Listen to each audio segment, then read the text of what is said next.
Ny fiangonana Kristambasy Madagasikara dia faly miarabanao indray amin'ity alatsinainy fahafolon'ny volana martsa ity, ary manonona ny fiadanan'ny tompo ho antsika tsirairay avy. Androantsika dia hiaino ny tenin'Andriamanitra amin'ny alalan'ny rapsodian'ny fahamarinana izay nampitondrana ny lohateny hoe hevero ny antsonao ao aminy.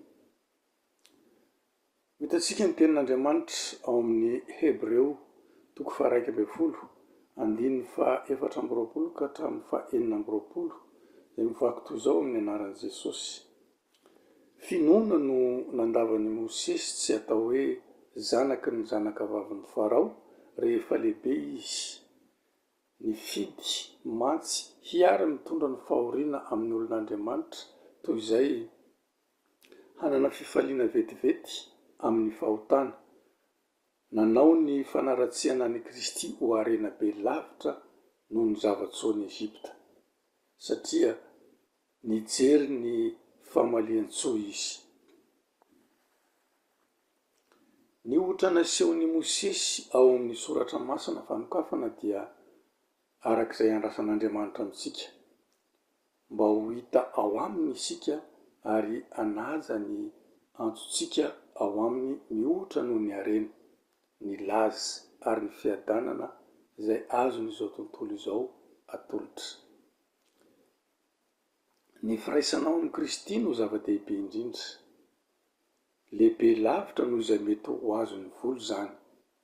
Izany no mahazava-dehibe ny fahafantaranao ilay Kristy ao anatinao, ary minoa azy amin'ny fanahinao.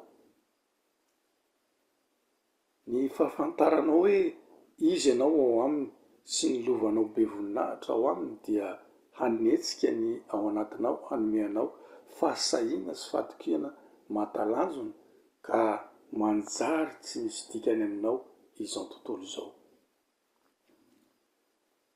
Ny mampifaly azy amin'ny zavatra rehetra ary ny manatanteraka ny lalany eo amin'ny fiainanao no lasa mahalinanao. Tsarovy ny vavaky ny fanahy masina tamin'ny alalan'i Paoly ho an'ireo kristianina tany Kolosia.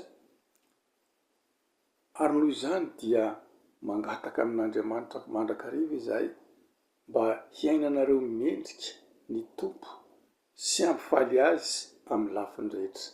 Hitantsika izany ao amin'ny Kolosianina 1:7-10.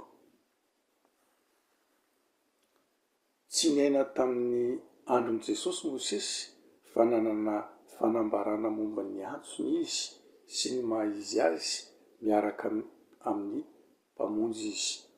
Satria rehefa hainao ny manavaka anao ao aminy dia tonga mpamonjy ianao. Ary izany no fiafaran'i Mosesy.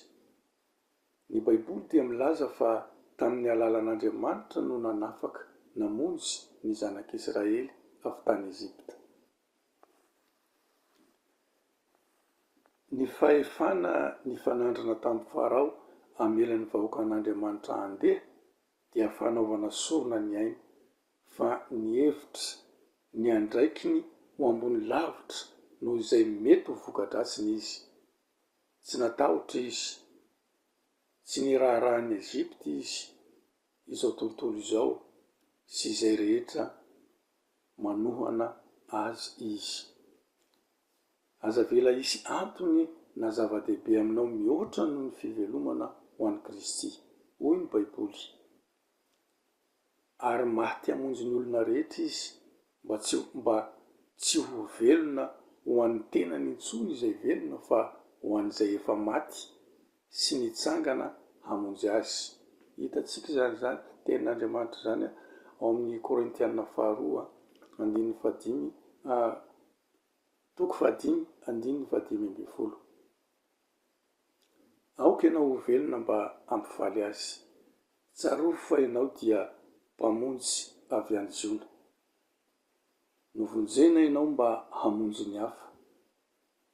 Aoka hiavaka ianao tahaka ny firehetany amin'ny famonjena fanahy. Hevero ny antsony